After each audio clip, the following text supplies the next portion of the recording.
So the biggest game in Week 10 of college football season is coming up right now. You got number 3 Penn State hosting number 4 Ohio State. You got two coaches that seem to not be able to win, I guess, the big game, and James Franklin at Penn State and Ryan Day at Ohio State. Who needs this game more? I think it's got to be Ryan Day, because this roster was assembled to not just win the national championship, but the steamroll through the competition on the way to it. And they've already got the loss, where Penn State is still undefeated. They're 7-0. They ain't played nobody but Illinois, but this is their somebody to play. And many people would tell me that Beaver Stadium is the toughest environment to play in college football, as an Ohio State offense is still sputtering. They got real problems on the offensive line. They got the second string left tackle that might start, who was carted off in the last game against Nebraska. They didn't look good against Nebraska. Ryan Day really needs a huge win against this Penn State team to get everybody back on the program. Yeah. See, I think so too. I think it's Ryan Day, not only because of what you just said, but also because of Michigan's past, right? Michigan just won a national title.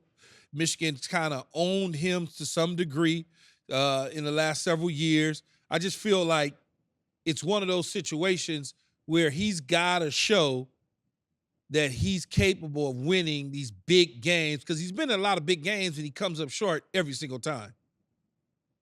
I would say he comes up short when they got to have it. Like, we're talking about a field goal away from winning the national championship, because we think that Ohio State, Georgia, in that college football playoff semifinal going into the 2022 national championship, that team was going to beat Texas Christian. That's what we think. We also got to take into account Michigan, as you said. He's lost the last 3 against that team. But more than that, they haven't qualified for the Big Ten championship in 4 years. And you got a whole bunch of guys that return because they don't have a set of gold pens beating Michigan. They don't have a Big Ten championship. They don't have a national championship.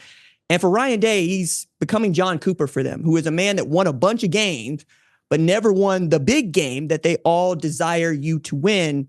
As Buckeye fans, the standard there is a little bit different than it is everywhere else. They expect to win the Big Ten championship. They expect to qualify for the college football playoff, and they need to win the national championship for the first time since 2014. Now that the season is somewhat winding down, the regular season, that is, some teams got 3-4 games left, but this is a time of year we start talking about the NFL draft, although the NFL draft is not till April.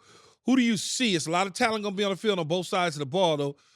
Who do you see whose stock could rise and take them into another level if they have a big performance with all these eyeballs watching? Dog, it's Tyler Warren for me at Penn State. He's probably in position to win the Mackey Award. Harold Fannin has been outstanding at Bowling Green.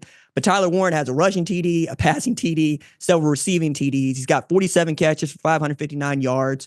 Pat Fryermuth said the words Travis Kelce and Tyler Warren in the same sentence. Pat Fryermuth was an All-American at Penn State, played 1 year with Tyler Warren. I think he could be the first consensus All-American tight end that Penn State has produced since Kyle Brady in 95. He's the real deal. But that's a guy I think that can do something. Now, I understand the Travis Kelce bit, but you understand what Pat's trying to do for his mans. We absolutely hope you enjoyed this video. If you want more from us, hit that subscribe button for all videos, full episodes, and exclusive content from the show. And don't forget to find All Facts, No Breaks on Apple, Spotify, or wherever you get your podcasts.